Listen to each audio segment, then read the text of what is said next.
Hello, what's up, guys? അപ്പോൾ ഇന്ന് ഞാൻ പറയാൻ പോകുന്നത് എങ്ങനെ നമുക്ക് പ്രോപ്പറായിട്ട് പുഷപ്പ് ചെയ്യാം എന്നുള്ളതാണ്. അപ്പോൾ എങ്ങനെയാണ് പ്രോപ്പറായിട്ട് പുഷപ്പ്സ് ചെയ്യേണ്ടതെന്നുള്ളത് ഞാൻ ഇവിടെ താഴെ വീഡിയോയിൽ കാണിച്ചു തരാം. നമ്മൾ പുഷപ്പ് ചെയ്യുന്ന സമയത്ത് ശ്രദ്ധിക്കേണ്ട കുറച്ച് കാര്യങ്ങളുണ്ട്. ആദ്യം തന്നെ നമ്മുടെ ബോഡി പോസ്ചറാണ്. പുഷപ്പ് ചെയ്യുന്ന സമയത്ത് നമ്മുടെ സ്പൈൻ എപ്പോഴും സ്ട്രെയിറ്റ് ആയിരിക്കണം. ഒരു സ്ട്രെയിറ്റ് ലൈൻ പോലെ ആയിരിക്കണം നമ്മുടെ സ്പൈൻ. പിന്നെ നമ്മുടെ കാല് വെക്കുന്നത് നമ്മുടെ ഷോൾഡറിൻ്റെ ലെങ്ത് അനുസരിച്ച് ആ ഒരു ലെങ്ത്തിലാണ് നമ്മുടെ കാല് രണ്ടും വെക്കേണ്ടത്. പിന്നെ നമ്മുടെ കൈപ്പത്തി വെക്കേണ്ടത് നമ്മുടെ ഷോൾഡർ വിഡ്ത്ത് അനുസരിച്ചാണ് നമ്മുടെ കൈപ്പത്തി നമ്മൾ വെക്കേണ്ടത് നിലത്ത് വെക്കുന്ന സമയത്ത്. പിന്നെ നമ്മുടെ കൈപ്പത്തി വെക്കേണ്ടത് നമ്മുടെ ചെസ്റ്റിന് പാരലായിട്ടായിരിക്കണം നമ്മൾ കൈപ്പത്തി വെക്കേണ്ടത്. നമ്മുടെ പുഷപ്പ് ചെയ്യുന്ന സമയത്ത് കൈമുട്ട് എപ്പോഴും നമ്മുടെ കൈപ്പത്തി ചെസ്റ്റ് ആ ഒരു സ്ട്രെയിറ്റ് ലൈൻ ഉണ്ടല്ലോ അതിന് തൊട്ട് താഴെയായിട്ടായിരിക്കണം നമ്മൾ വെക്കേണ്ടത്. നമ്മുടെ കൈപ്പത്തിക്ക് ഒരിക്കലും പാരലായിട്ട് നമ്മുടെ കൈമുട്ട് വരാൻ പാടില്ല. ഒരു 90 ഡിഗ്രി ആംഗിൾ ഒരിക്കലും വരാൻ പാടില്ല. അതിൽ താഴെയായിട്ട് വേണം നമ്മുടെ കൈമുട്ട് എപ്പോഴും പുഷപ്പ് ചെയ്യുന്ന സമയത്ത് വരാൻ വേണ്ടി.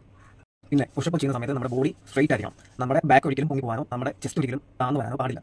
ചെസ്റ്റും ബാക്കും നമ്മുടെ സ്പൈൻ ഫുള്ളായിട്ട് സ്ട്രെയിറ്റ് ആയിരിക്കണം നമ്മൾ പുഷപ്പ് ചെയ്യുന്ന സമയത്ത്. പിന്നെ പുഷപ്പ് ചെയ്യുന്ന സമയത്ത് നമ്മുടെ ബ്രീത്തിങ് ഏറ്റവും പ്രധാനപ്പെട്ടതാണ്.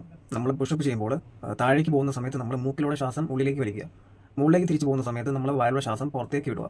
താഴേക്ക് പോകുമ്പോൾ ശ്വാസം വലിക്കുക, മുകളിലോട്ട് പോകുമ്പോൾ മുകളിലേക്ക് പോകുമ്പോൾ ശ്വാസം വിടുക. നമ്മൾ ഒരിക്കലും വായിലൂടെ ശ്വാസം വലിക്കാൻ പാടില്ല.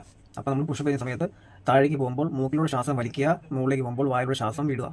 പിന്നെ ബ്രീത്തിങ് ചെയ്യുന്ന സമയത്ത് നമ്മൾ ഒരിക്കലും തിരിഞ്ഞു പോകാൻ പാടില്ല. നമ്മൾ താഴേക്ക് പോകുമ്പോൾ ശ്വാസം വിടുകയും മുകളിലേക്ക് പോകുമ്പോൾ ശ്വാസം വലിക്കുകയും ചെയ്ത് കഴിഞ്ഞാൽ നമ്മുടെ ബോഡിക്ക് ആവശ്യത്തിനുള്ള ഓക്സിജൻ ചെല്ലില്ല, ബ്രെയിനിലേക്കുള്ള ഓക്സിജൻ ചെല്ലില്ല. അപ്പോൾ നമ്മുടെ അത് വർക്കൗട്ടിനെ അത് വളരെ നല്ല ബാധിക്കും.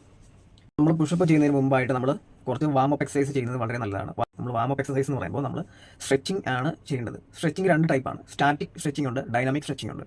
സ്റ്റാറ്റിക് സ്ട്രെച്ചിങ് എന്ന് പറയുമ്പോൾ നമ്മൾ വ്യായാമം കഴിഞ്ഞ് ചെയ്യേണ്ടതാണ് സ്റ്റാറ്റിക് സ്ട്രെച്ചിങ്.